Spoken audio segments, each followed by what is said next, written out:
Uh, Hi, hello, thanks for watching. Join me as I run 8 miles deep into South London in search of the legendary lost River Effra. The Effra used to run freely and openly over the mostly agricultural landscape of what is now South London. But in the 1800s, the river started to get in the way of a rapidly expanding capital city. Now it's entirely out of sight, buried underground, incorporated into London's sewage system. Hopefully by the end of this video you'll have a reasonable idea of how that came to pass. Little trace of the Effra remains above ground, save for the contours of the land that tell us where the river cut through valleys in its irrepressible drive towards the Thames, and a few signs of what once was that are easy to miss unless you know what you're looking for. I had a lot of fun researching the Effra and the surrounding areas while making this video, and all of my sources are cited in the description. But by far my most valuable source of information was this book by Jon Newman. So thank you, Jon. I'm hugely indebted to you. And I also owe a massive thank you to David Weston, whose beautifully illustrated maps I've reproduced in this video. So I'll be running the entire length of the Effra's course, following its former path as closely as possible. And yes, I'm aware that arguably I'm doing this the wrong way round by starting at the mouth of the river in Vauxhall and running back to its source at Westow Park in Crystal Palace. I thought it would be a bit more interesting this way round, but it does mean a lot more running uphill. Don't worry, I'll take care of the running. You just sit back and enjoy the ride. So this is where my journey begins. I'm stood on St George's Wharf Pier, which juts out into the Thames about 100 metres upriver from Vauxhall Bridge to my right. I'm starting my run here because this is, I think, more or less the location of the confluence of the great River Thames and one of its former tributaries, the lost River Effra.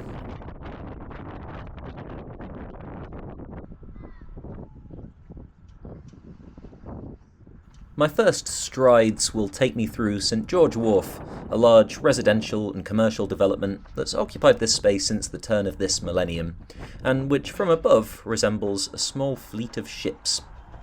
Of course, this area has undergone transformation after transformation since the early years of the 19th century, when Vauxhall was known for attractive riverside villas and landscaped gardens, far enough away from London's bustling heart to feel somewhat removed from the crowds, the dirt, and the disorder that characterised the capital's sleepless centre. The arrival of Vauxhall Bridge and a major new railway seemed to pull Vauxhall from London's periphery into London proper, and the mid-19th century saw those Georgian villas and parks replaced with smog-billowing factories. Those factories have themselves long since given way to concrete and tarmac, high-rise flats, and this traffic-snarled intersection of busy A-roads, which the course of the lost river dictates I must traverse. Centuries ago, travellers would have passed along here as well, and they would have made use of Cox's Bridge, a medieval bridge that crossed the River Effra at around this point. Today there's no trace of Cox's Bridge, nor indeed of the River Effra. Instead, behind the procession of vehicles are the two metallic prongs of Vauxhall bus station, reaching hopefully upwards towards some imagined notion of modernity.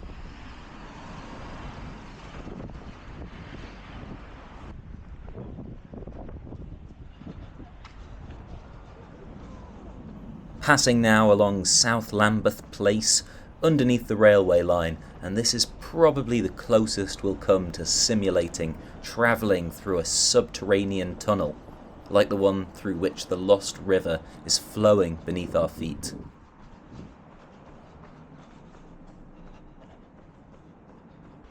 So, to the best of my ability, meaning as far as London's modern-day geography allows, I'll be following the course of the River Effra as it was in the early 19th century, just before it started to disappear.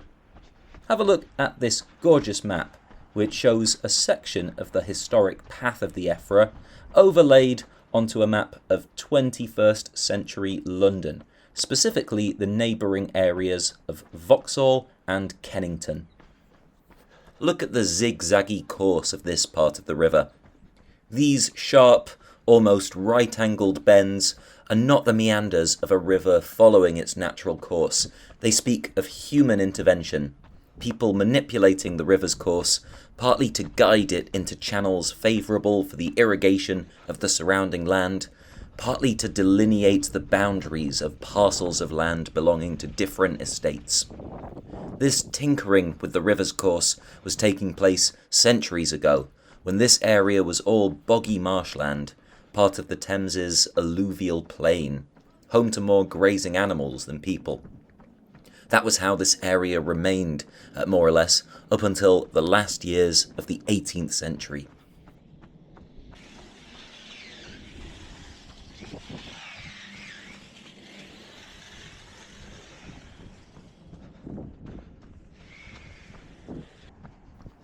And here we're going to run past the Oval, an iconic cricket ground, home of Surrey County Cricket Club, site of the first international test cricket match to be held in England.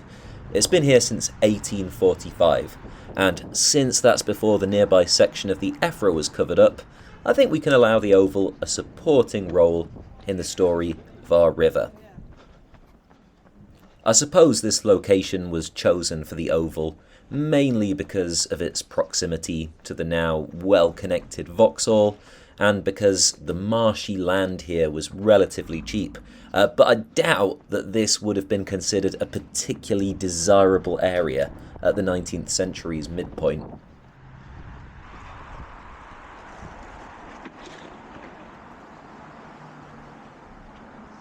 Sorry. Oh, thank you. I'm running along Claylands Road now. I can't be much more than 100 metres from the Oval. And look at this row of terraced houses. They look pretty nice, don't they? You wouldn't be able to buy one for under £1 million today. But in fact, this is the kind of tightly packed terraced housing that was originally inhabited by London's working classes when the first of these houses sprang up in the early Victorian era. Within a short period of time, this area became quite densely populated. The Effra ran right through it, I think just the other side of this row of houses to my left. But I'm afraid to say the River Effra was becoming a serious public health hazard. South London's expanding population meant that the river was becoming a conduit for an increasingly disturbing quantity of human waste. Unsurprisingly, there were countless complaints about the pollution and pestilential stench. An 1849 sanitary report determined that in this area, soil and all other matters are carried into the river, thereby rendering it a nuisance of the most dangerous kind. Several deaths have indeed lately occurred from low fever in this poor and crowded spot. In 1860, the process of covering over this stretch of the river was begun. Over the course of the 19th century, London's population exploded. Between 1800 and 1850, the number of people living in the British capital more than doubled. At the time that brand new housing was springing up in hitherto boggy agricultural land around the banks of the Effra in Kennington, London was the world's most populous city, home to almost 2 million inhabitants. So it's no surprise that there was serious demand for new housing. Building new housing next to or close to existing waterways made sense because it provided an easy answer to the question of where to chuck your wee and poo. The Effra naturally became a repository for the waste matter of the residents of the new houses in Kennington, as well as those further upriver in Brixton. It's a pattern we see elsewhere when looking at the suburbanisation of London in the first half of the 19th century. Camden Town, for instance, grew up around the now lost River Fleet for more or less the same reason. It made human waste disposal easy at a time when a proper sewage system was not yet in existence. You might have thought that the advent of flushing toilets would have made things a little more sanitary. After being demonstrated to millions at the Great Exhibition of 1851, water closets became the talk of the town, and new homes began to be built with flushing toilets installed. This only increased the volume of stinky stuff being pumped into the Effra, as toilet-fitted houses built along the river had pipes that flushed everything out directly into the water. As the volume of filth floating along the water past people's homes went up and up, and the stench became more and more unbearable, it's unsurprising that many living and working by the river began to feel with increasing urgency that action needed to be taken. Miasma theory was still the prevailing way that people accounted for the spread of diseases such as cholera, adding to the sense that the polluted river presented a serious public health hazard. It was in the 1820s that the first section of the Effra was covered over in order to put a barrier between the river's foul contents and those who would otherwise have to endure its toxic smell. The covering over or culverting of the Effra occurred gradually, piecemeal and ad hoc. In the 1820s, a central authority responsible for overseeing London's sewers and waterways had yet to be established. The government seldom provided the financial support needed for the work of channeling the river out of sight. Generally, it fell to local residents and business owners to rustle up the cash to pay for a particular section of the Effra to be culverted. Bit by bit, the river disappeared underground. The process accelerated in the 1860s as the building of Bazalgette's sewage system got underway. Before long, the Effra had been completely buried. I'm at the top of Brixton Road. This is another point where a medieval bridge crossed the river once upon a time. Hazard's Bridge. The river here would have been about 12 feet across, so I hope you're visualising like a legit river. We're not talking about some piddly little stream here. It's only at this point of the run that I actually start following the true original course of the Effra, by which I mean the path that it took before any human intervention. It's believed that the whole section that you can see on your screen, where the river flows west from the top of Brixton Road before emptying into the Thames at Vauxhall, is the result of a deliberate redirection of the river, dating all the way back to the 13th century. Prior to that, this was the point where the Effra turned towards the east and flowed for a few miles before emptying into the Thames at Bermondsey. Apparently, that long stretch of river and its propensity for flooding posed a nuisance for the monks over at Bermondsey Abbey, so they had it diverted at no small expense. It sounds like an awful lot of work, but perhaps we shouldn't be surprised that those medieval monks went to the trouble. After all, there's nothing remotely new about human beings manipulating waterways to suit their needs. So I'll actually be running in a straight line for a while, because for about a mile the course of the river mirrors that of Brixton Road, which is an ancient road dating to the Roman era. For centuries then, travellers have journeyed along this track, one of the primary channels taking people out from London's centre, down to England's southern provinces. For travellers for most of those centuries, a wide river would have been a feature of this part of their journey. flowing alongside the path, tumbling at a rapid rate towards the Thames.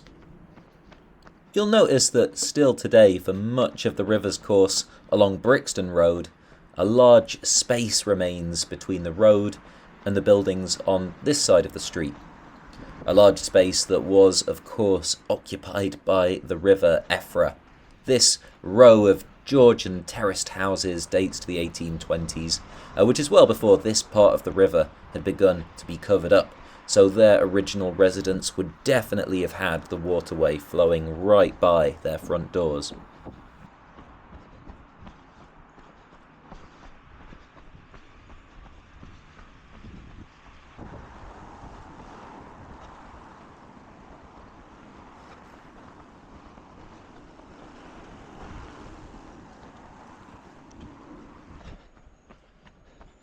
One of the hazards that I haven't really talked about yet of having an open waterway running through the middle of a built-up area is the risk of flooding. In fact, there are records of a number of pretty catastrophic floods affecting Brixton Road, its residents and business owners. The Effra possesses a multitude of identities, and the common name used by Brixton locals for this stretch of the river was the Washway, a name that actually reflects the fact that it was known for often overflowing its banks and spilling over onto Brixton Road. Occasionally the flooding was devastating. We know of floods that inflicted major damage along here in 1839 and 1860, but the only deadly flood we know of came back in 1818, when extreme rain led to the river taking on the appearance of a large lake, according to one observer at the time. At least 2 lives were claimed in that flood, one of whom was the landlord of the White Horse, a pub at the junction of Brixton Road and Loughborough Road, and which is today still standing as Brixton Jam. The problem of flooding was eased, though not eliminated, by the arrival of the revolutionary new citywide sewer system designed by civil engineer Joseph Bazalgette. As it happens, right now we find ourselves at the approximate location of the second point, where the Effra intercepts one of Bazalgette's main tunnels. So let's talk about that a little bit. In 1858, Joseph Bazalgette was appointed by the recently established Metropolitan Board of Works to oversee construction of an underground sewer system that would serve the whole of London. This was primarily in response to the increasingly intolerable blight of pollution infecting not only London's smaller rivers, as we've seen, but also London's largest, most important, most storied river, the Thames itself. Attempts to tackle the problem, such as what I talked about earlier with the culverting of the Effra in densely populated areas like Kennington, were localised and only a partial solution. Even though London's working classes had been dealing with water pollution for years, it wasn't until the Great Stink of 1858 that the government legislated to try and resolve the issue. A particularly hot summer exacerbated the stench of the shit-infested Thames, creating an inescapable and abominable smell around the Houses of Parliament. For once, Westminster's parliamentarians were almost unanimous. Something had to be done. That's where the Metropolitan Board of Works and Bazalgette came in. What this meant for the Effra was the acceleration of the culverting that had already begun, leading to its total submersion underground. This was, I suppose, the moment that the river was lost. From now on it would be just one strand of a vast, capital-spanning sewer system. But that was only the beginning of Bazalgette's master plan. Among the many new, huge brick tunnels that Bazalgette had built to catch wastewater and stop it from flowing into the Thames, were three major channels that intercepted the culverted Effra. There was the southern low-level sewer that intercepted the river at Vauxhall, close to where we started this run. The southern high-level sewer, the second interception, which we've just passed. And the Effra branch sewer, which intercepts the river at Dulwich. We haven't got that far yet, but here's a sneaky preview.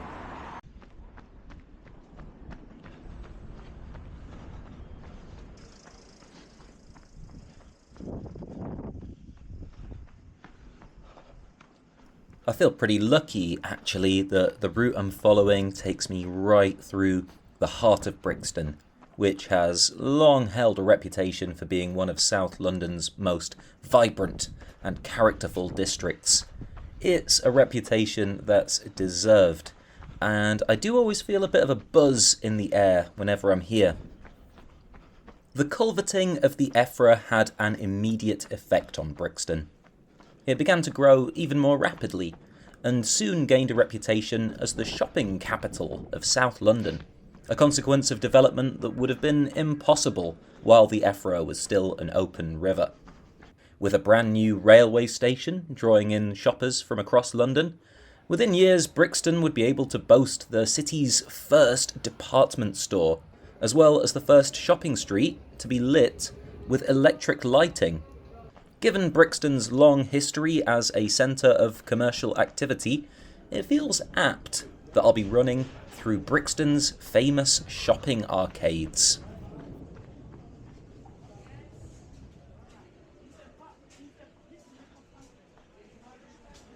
Brixton's present-day character has to a large extent been shaped by migrants and their descendants.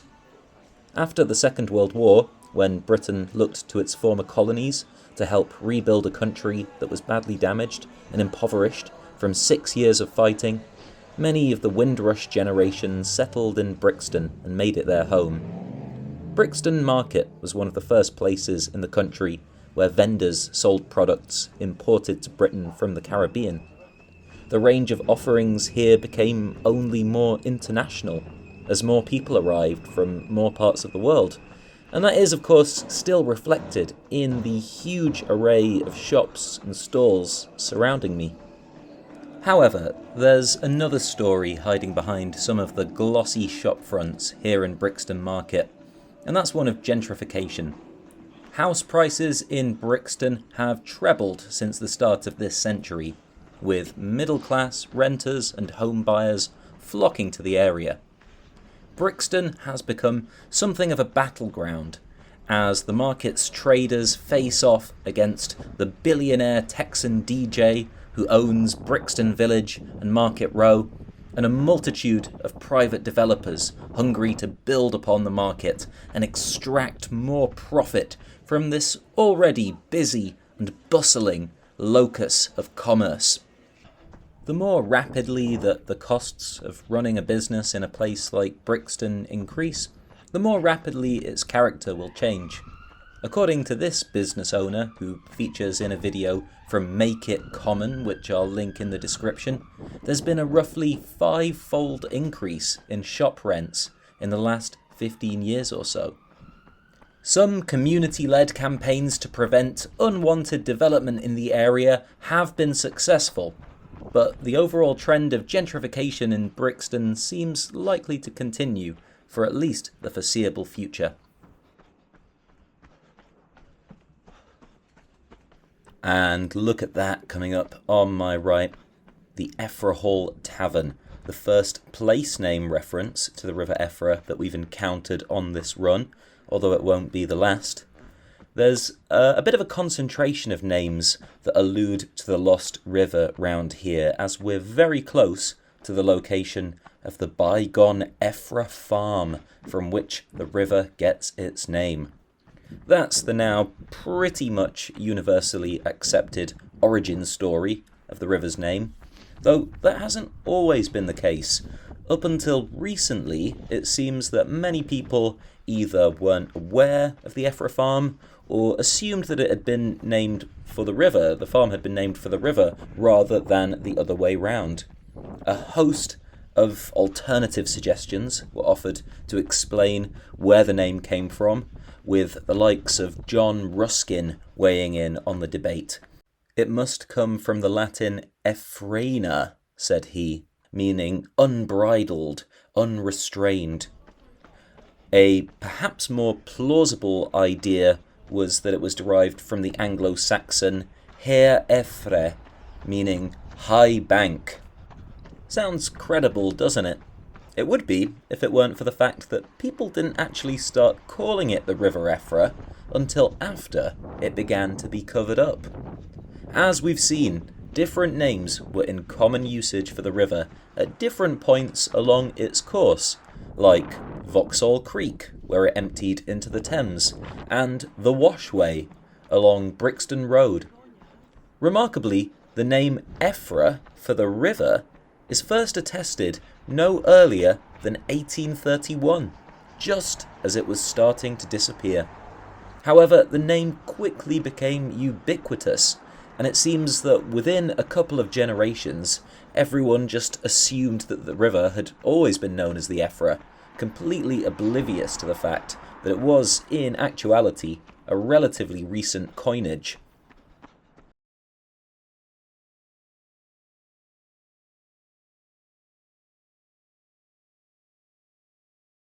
Heathrow, Effro, Effra. Suppose that works. So that's that mystery solved, and actually I'm now at the site where the farm once stood. Today it's a Halfords and a Curry's, so arguably that's a tad underwhelming, but nonetheless a stark reminder that London's landscape is ever changing.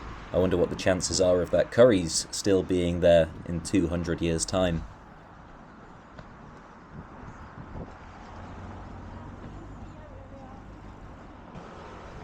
And another street name there reminding us of the presence of the river beneath our feet as we prepare to leave Brixton behind and close in on Herne Hill. Ooh, and would you look at that lovely big stink pipe. Now that is a structure that really does connect us to the river buried below. Stink pipe is a rather unglamorous term for a ventilation shaft, like this one, there to release the noxious gases that would otherwise build up in the underground networks of tunnels, such as sewers, that make up vital infrastructure and are among the invisible foundations of society as we know it today. Stink pipes are all over the place, but somehow very easily avoid being noticed a lot of the time. I must admit, I was pretty much oblivious to their ubiquitous presence in London and across the country up until quite recently, but now I keep seeing them everywhere. I love how they bring into focus just how much is going on beneath our feet that keeps things ticking over, but which we hardly ever stop to consider. Shout out to this book, which is a glorious celebration of ventilation shafts all over Britain, and the incredible variety of shapes and sizes they come in. Brockwell Park is to my right. It is a fine park. It does pain me somewhat that I'm not running right through the middle of it, but I have to be a stickler for following the Effra's course as closely as possible, meaning I've got to stay on Dulwich Road.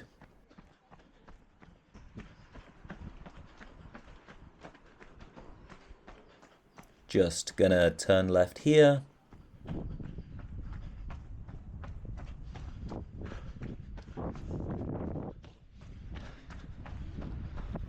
And go along this cute little alleyway.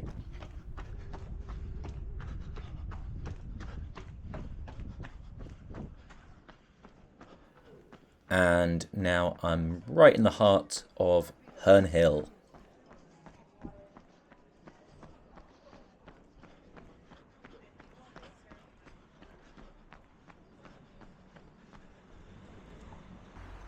I take a right turn down Burbage Road. The next mile or two of my run will carry me through the genteel suburbs of West Dulwich. The further south I go, the harder it gets to follow the course of the Effra exactly, and that's because these suburbs only began to be laid out after the total culverting of the Effra. So that means that roads round here are much less likely to mirror the path of the river than those in areas downriver closer to the Thames. The story of Dulwich's development into the neighbourhood that we know today is an interesting and quite unique one. Rarely across London was the development of an area governed by a central controlling body. In the places that we've passed through, like Kennington and Brixton, development was a bit of a free-for-all, with the building of residential properties speculative and driven by a whole host of uncoordinated private bodies. Not so here in Dulwich, where we find a textbook example of planned suburban development. Still to this day, the careful management and development of most of Dulwich is overseen by the Dulwich Estate. To my left is a mural dedicated to the Shakespearean actor Richard Burbage, for whom this road is named. He was, in fact, a rival of fellow player and celebrity of the day, Edward Alleyne, who founded the Dulwich Estate in the early 17th century.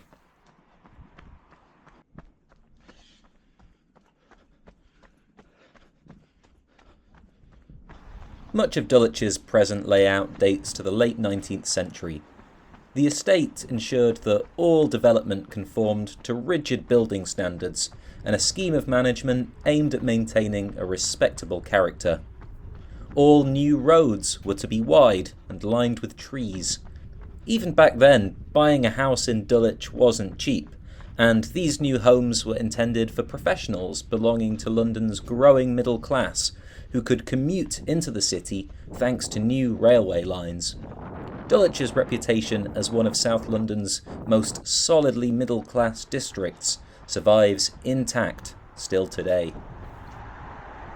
So it's at this point where Croxted Road meets Thurlow Park Road that the Effra actually splits into two branches. I'm going to follow the so-called Lower Norwood branch, just because it's a little bit longer and runs through some more interesting locations, in my opinion.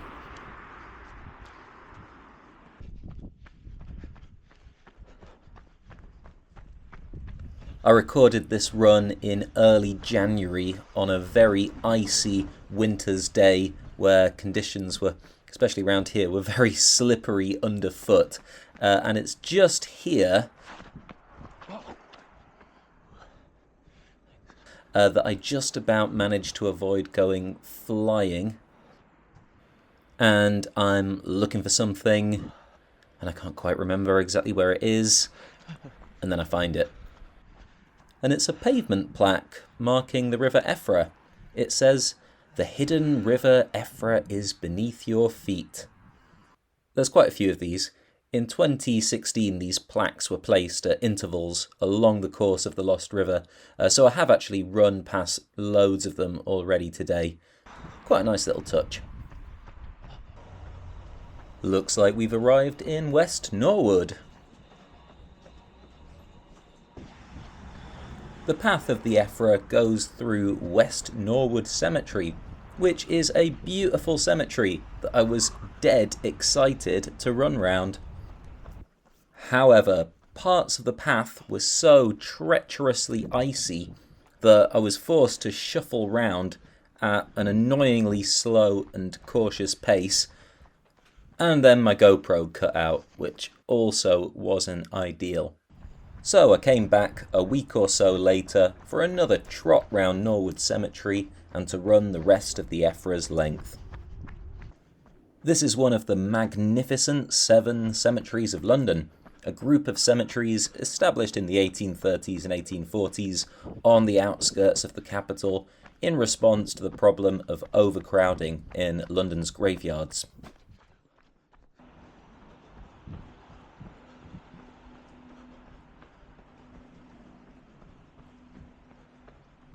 And not too long to go now, Some of the inclines are a little on the steep side as I approach the river's source.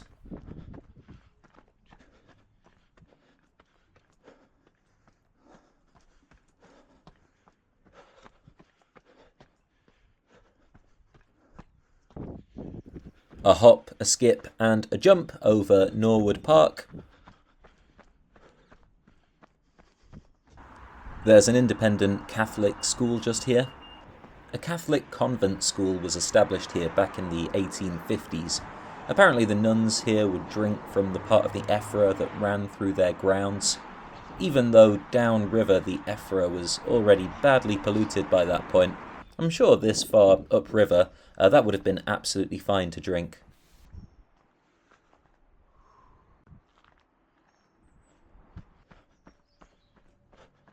With my run almost at an end, there's just time left for some final reflections. What was the point of all this? Why do I care about this river anyway? It's not an easy question to answer, really. I mean, I suppose it comes down to being interested in the forces that shape the landscapes, that in turn shape us. And I get the feeling that those forces become more resonant when they take the shape of conflict between the whims of nature and the needs of mankind.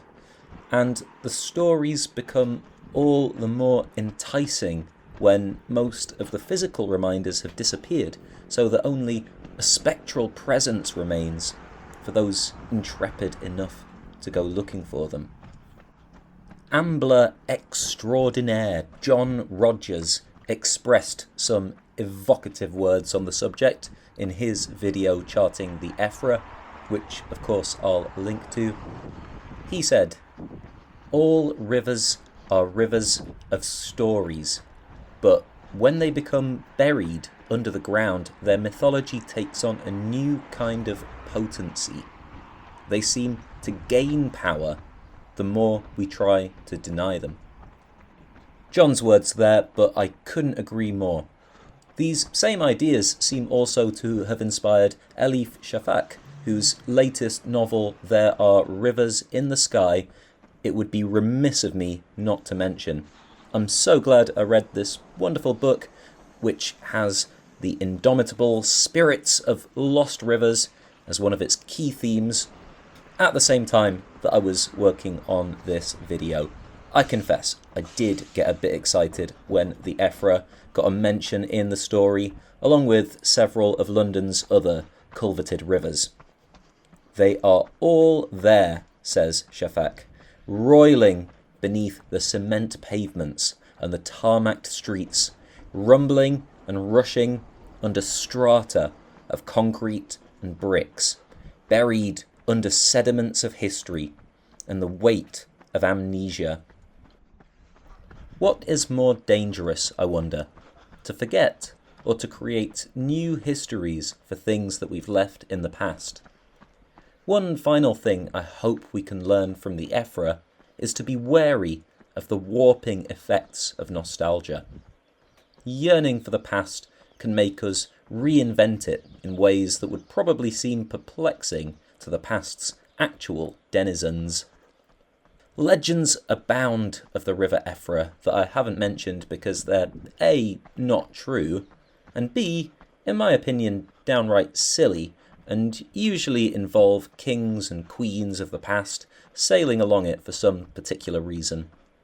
Even if I'm not stirred by those tales, I still can't help but be somewhat enchanted by some of the many bucolic descriptions of the Effra penned by eminent Victorians like Walter Besant that paint an idyllic picture of a river wending its way through unspoiled countryside and despair of its loss. The thing that the various apocryphal tales about the river and the Edenic images from the imagination of Walter Besant have in common is that they didn't emerge until after the river had been buried. There's no record of anyone paying tribute to this majestic river until it started to vanish.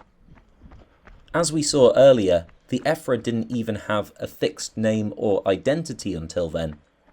It seems to be the case that the cultural importance and aesthetic value of a natural feature like the Effra only gets conjured up once that thing is in jeopardy or totally gone. I can understand the unsettling feeling that there's something wrong, perhaps hubristic, about forcefully containing, suppressing something so seemingly primordial as a river, as water. I mean, maybe there is, but even if that is the case, it's certainly not new, and the desire to control and adapt one's environment is something that is unquestionably and unshakably human. Those clever Victorians, like Besant, like Ruskin, even Bazalgette, had no reason to suspect that human intervention had already helped to dictate the river's path long before their time. They didn't know about the monks of Bermondsey Abbey who diverted the Effra so that they didn't have to deal with it flooding. They didn't know about the Roman engineers who likely straightened the Effra so that it would follow a neatly parallel course to the road that centuries later would be known as Brixton Road. I could go on, I really could, but I won't, because at long last we have reached the source of the Effra. It's roughly here that maybe still, on a rainy day, we would find billions of particles of water hurtling down the slopes of Beulah Hill, meeting here and coalescing into something recognisable as the start of a stream. Well, I went looking for a lost river.